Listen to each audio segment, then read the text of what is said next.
Hello guys, it's Mr. Clan, third year student of Orenburg State Medical University. And guys, in this video, we are going to talk about how to get admission in abroad. क्या कुछ eligibility criteria है, क्या कुछ document required है यहाँ पे admission लेने के लिए। आज इन्हीं सब चीज़ों पे डिटेल में बात करेंगे। होप कि वीडियो एंड तक आपके सभी डाउट क्लियर हो जाएंगे, क्योंकि ये बहुत ही कॉमन क्यूरीज थी बहुत सारे स्टूडेंट और गार्जियन की कि क्या कुछ डॉक्यूमेंट रिक्वायर्ड है यहाँ पे एडमिशन के लिए, क्या कुछ प्रोसेस है, कैसे कंसल्टेंट से आप कनेक्ट कर सकते हैं एडमिशन के लिए। तो इन्हीं सब चीज़ों पे बात करेंगे। तो guys, first thing is eligibility criteria. क्या कुछ चीज़ें आती हैं एलिजिबिलिटी क्राइटेरिया में। तो guys, first thing is NEET का जो मार्क्स होता है वो क्वालिफाइड मार्क्स होना चाहिए।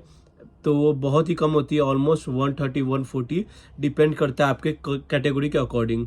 तो वो बहुत ही इंपॉर्टेंट है। विदाउट नीट एडमिशन यहाँ पे हो जाएगा। बहुत सारे कंसल्टेंट बोलते हैं कि यहाँ पे एडमिशन हो जाएगा, बट ऐसा है कि यहाँ के कॉलेज को फ़र्क नहीं पड़ता है, बट हमें फ़र्क पड़ता है, क्योंकि हमें वापस जाकर इंडिया में वर्क करना है, इंडिया में प्रैक्टिस करनी है। तो वहाँ का जो एनएमसी गाइडलाइन है उसके अकॉर्डिंग आपको नीट क्वालिफाई करके एडमिशन लेनी है। तो किसी के बातों में ना आना है, हमें फुल वैसे चीज़ें करनी है कि क्योंकि काफ़ी पैसा और अपना 6 साल तक का टाइम लगाकर अगर इंडिया में प्रैक्टिस ना कर पाए देन कोई फ़ायदा ही नहीं होगा।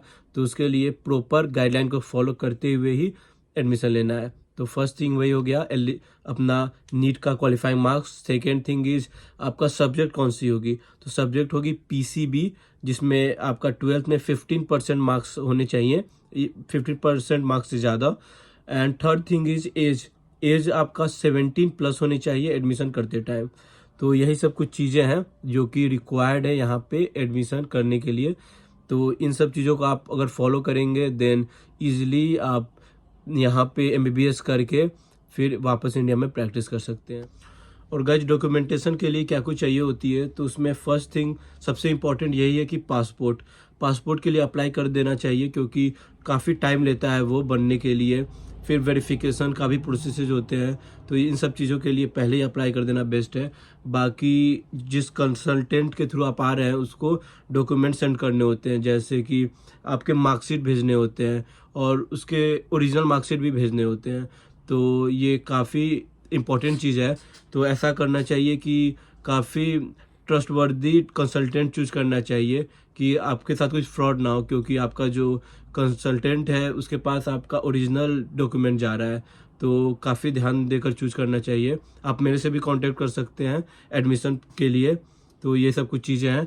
बाकी अगर बात करें कि एनएमसी गाइडलाइन को क्यों फॉलो करना है, तो ऐसा है कि अगर यहाँ पे आप एडमिशन ले रहे हैं तो कॉलेज को फ़र्क नहीं पड़ता है कि आप नीट क्वालिफाई हैं या नहीं। यहाँ पे आप अगर एमबीबीएस कर रहे हैं तो यहाँ के लिए एलिजिबल हैं, यहाँ पे आप प्रैक्टिस कर सकते हैं। बट हमें तो इंडिया में प्रैक्टिस करना है, तो उसके लिए वहाँ का लाइसेंस चाहिए होगा, इसलिए वहाँ का गाइडलाइन फॉलो करना होगा। तो ये सब कुछ चीज़ें हैं। और गाइस, बात करें कि कॉलेज कैसे चूज करने हैं, तो कॉलेज रजिस्टर्ड होना चाहिए, कंसल्टेंट भी आपका रजिस्टर्ड होना चाहिए कॉलेज से, और तभी आपके साथ कोई फ्रॉड नहीं हो सकता है और आप इजीली एडमिशन ले सकते हैं यहाँ पे। और गाइस, जब डॉक्यूमेंटेशन के सारे प्रोसेस क्लियर हो जाएंगे देन उसके बाद आपका वीज़ा लग जाएगा और आपका जो इनविटेशन लेटर है वो कॉलेज के थ्रू आ जाएगा। और उसको भी आप वेरीफाई करा लें कि वो ओरिजिनल एडमिशन लेटर है कि नहीं, क्योंकि बहुत बार फ्रॉड भी होता है, क्योंकि लोग फेक बनाकर सेंड कर देते हैं, तो जो वैलिड नहीं होती है, कोई काम की नहीं होती है। तो ये सब कुछ चीज़ें हैं और उसके बाद आप इजीली यहाँ पर आ सकते हैं। और गाइज, ये बात बता दूं कि वैसे तो एडमिशन होने में कुछ महीने हैं, बट अभी से आप यहाँ पे सीट बुक कर लेंगे तो बेस्ट रहेगा, क्योंकि जो इम्पोर्टेंट कॉलेजेज होते हैं उसके लिए कुछ लिमिटेड सीट ही होती हैं। तो पहले से रजिस्ट्रेशन करा लेना ही बेस्ट ऑप्शन है।